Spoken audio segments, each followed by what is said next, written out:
Hey there, so today we have another review. This is a beer from Southern Tier, and this is their caramel pumpkin. Caramel pumpkin. 8.6%. I believe this was bottled actually a while ago. We're like 3 months ago. Because the Best Buy is July of 2024. Wait, what? July of 2025? So they put a 2 year Best Buy on this guy? On a spice beer? Good luck. But yeah, I assume it's bottled in July. So why is caramel pumpkin a thing? You think like caramel flavors would already be in a thing that is supposed to be pumpkin inspired? Again, pumpkin pie. But hey, let's take this beer. We'll see. The beer comes in a really nice kind of deep gold color, beautiful clarity to it. Um, Slightly off white head. Looks good. Oh, oh my god. So that's what they mean by caramel. Molly, that is just straight Tarani syrup. Yeah.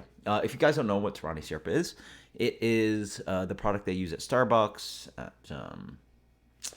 I don't know if they have a cheaper product that you use at McDonald's, but any kind of like caramel flavoring, it's so much caramel flavoring. It's disgustingly dominant.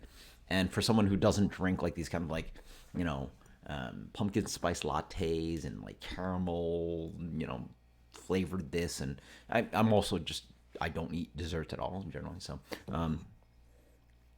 oh my, if diacetyl was bad, this is worse. I mean, diacetyl is actually really nasty. That is true. That's probably worse, like a really bad diacetyl infection. That's super buttery, butter popcorn, like movie theater kind of thing going on. I honestly find this just as like, the problem with diacetyl. Sometimes it comes off almost like, especially with dirty draft lines, it comes off like with acidic too. So like sour movie theater butter popcorns, which is really gross. But this is just like it's like a freaking like candle. It smells like a candle. There you go, caramel candle, Yankee candle. It's absolutely gross on the nose. So cheers. Oh my god. I mean, it doesn't help on the palate. I mean, you still get this like big beer. This guy sits at 8.6%, which is laden with this like caramel flavoring. Ideally, the good thing is like what they're using is obviously a flavoring agent, so it's like really expressive on the nose. But ideally, on palate, it's like not as dominant, right? Like, it's still there, it lingers. Okay. But pumpkin in general, in my opinion, these days has really not been great. I never liked this beer that much, but I feel like in general the beer, has died down a little bit. It is a very big beer. It has a nice body to it. Obviously, it's almost 9%. Like if you're not offering mouthfeel and richness and flavor at 9%, like what are you doing here? 8.5% basically. Oh man. I'm trying to fight through the caramel flavor. It does actually have some gourd flavor, so it does have that kind of like raw flesh gourd thing, a little bit that kind of like vegetal character, which is fun in a pumpkin beer. I'm not against the vegetal flavors, but what I am against is that gross, intense. Just it's that top note. There's clearly no actual caramel in this beer, or I mean, unless I say so. It's just all like this butterscotch caramel flavoring. It's all flavoring. And even then, I will say, excuse me, it can actually be used as a nuanced flavor to offer more complexity to this beer.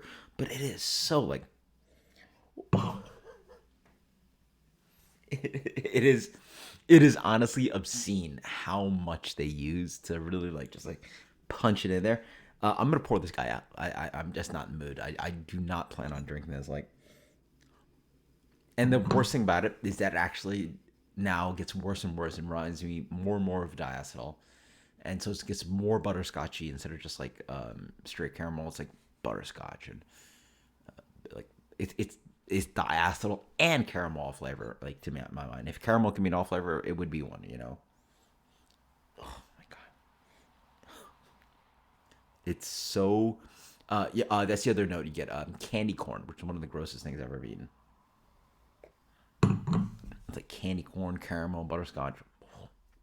See, the beer doesn't actually taste that bad. Like it's still pumpkin, but they just laid in this like flavor on top of it that is so obscene. So pretty much, Southern Tier has done what like Juice Force and Fruit Force has done with New Belgium and the Voodoo Ranger brand. They just add these like intense amount of these jokey flavors. I don't know who's drinking them. I mean, I'm okay with it if it like includes more people into craft beer, but the people that drink craft beer for sure do not like this, including myself. So that is a solid fail. It just you can't drink it. Like it, there are beers where like there's like I always argue like well part of the discussion is that like there are beers that are quote unquote all flavors, right? Like we consider them all flavors, Cicerone, BJCP, blah blah. But then there are also flavors that like sort of just like like less desirable flavors, like diacetyls acceptable at some extent in British beers and Czech pills and styles like that, Czech beer and pilsner, blah blah, the Czech lagers. And so there's like some flavors that like are considered all flavors, but like some amount of it like at a certain um, intensity is allowed for. It offers complexity. It doesn't necessarily have to be a bad thing, right? Like, something a little bit sour doesn't always have to be bad, unless obviously rotten or something like food wise we're talking about. But this is just obviously an off flavor. Like, it just doesn't smell right. Like like unless you like eating a Yankee Candle, like you just like I can't drink anymore. Like it first off, the base beer is not even worth it. It lacks so much depth compared to the Schlafly that I just reviewed, and it really is just a pale, vegetally, like pumpkin vegetal kind of character. Obviously, pumpkin is actually a fruit, but it has a vegetal gourd flavor. I don't know, it's something about the American nomenclature. I think we consider it a vegetable, but it really is a fruit, right? Because it has seeds and blah blah. But anyway, the base beer is not that delicious. It really doesn't have much character. Lacks the malt complexity I want, lacks spice complexity I want, and then it has just major, unreal flavor. I had the Atomic Pumpkin from New Belgium. That beer is not remotely close as bad as this beer. This beer is way worse. This is absolutely disgusting. Oh my freak! Oh, that's so gross. Oh, hate it. Yeah, I just hate this. I hate to. Well, no, I don't hate. I rarely despise beers, but this is one of those despicable beers. Um, Despicable beers get a solid 66 on this channel. 66. All right, let's go with that one. That's got to be one of the lowest beers, lowest ratings I'm going to ever give, and one of the lowest ratings I'm definitely the lowest rating given all year. This is gross. That is disgusting. Cheers, guys. Enjoy. Or don't enjoy. Do not buy this later.